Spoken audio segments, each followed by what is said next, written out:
So, the Sonic 3 movie. Is it good? Yes, but not in the way you'd expect. Sonic Adventure 2 is a very close game to me. I love it. I've always liked it. I think it's one of the greatest Sonic stories out there, so to have it adapted into a movie, there's high expectations. Did it live up to those? No, not even close. The movie tends to go for a more comedic route, which isn't bad. It has its charm to it, and I definitely prefer it do its own thing than try to copy the games and fail, which is what so many movies before it did, and what so many movies failed before it did. But there is some stuff from the games I miss and wish were in the movie. By the way, we're gonna have spoilers. I wish the Bio-Lizard was in it, which it didn't.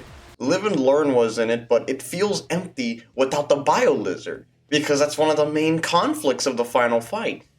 Sonic and Shadow team up to be Super Sonic and Super Shadow to stop the Bio-Lizard from crashing the space colony Ark into the Earth. That was like the big thing. Now it's just that the laser is going to destroy, well, it doesn't even say that it's going to destroy Earth, just like a good portion of it, and kill everyone on board, which is, well, I guess it's implied that it's going to kill everyone on Earth, but it's not really ever shown. In Sonic Adventure 2, we see the destruction of the cannon. We see that if it shoots onto a planet like the moon, it can blow up a significant portion of it.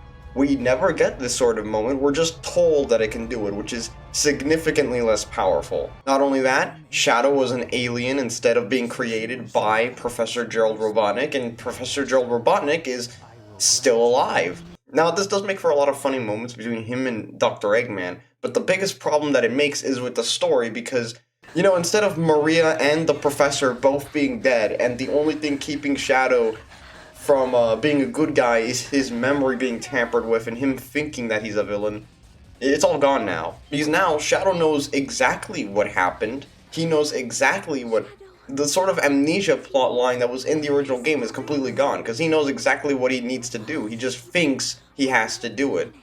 And he's constantly being egged on to do it by Professor Gerald Robotnik, who's still alive. And you know what? They pussed out. They fucking pussed out. They didn't shoot Maria. And from what I can tell, Maria in the movie doesn't have any sort of degenerative disease like in the games. And furthermore, there is no space colony Ark. There is a giant laser that they put up into space, but it's no space colony. It's significantly smaller. The space colony Ark in the games is like half the size of the moon. It's its own life form up there. And in the movie, it's just like a tiny laser. It's significantly smaller. One of the most memorable parts about Sonic Adventure 2 was making your way through the space colony Ark to stop the orbital laser and furthermore the ultimate life form. So not having any of that and just having it be the smaller room that they go into, a little bit disappointing, but I guess it's funny.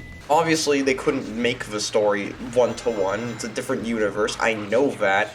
Amy's and Rouge isn't even in this movie unless you wait until the after credits in which Amy shows up, and the after credits where Shadow is shown to be alive.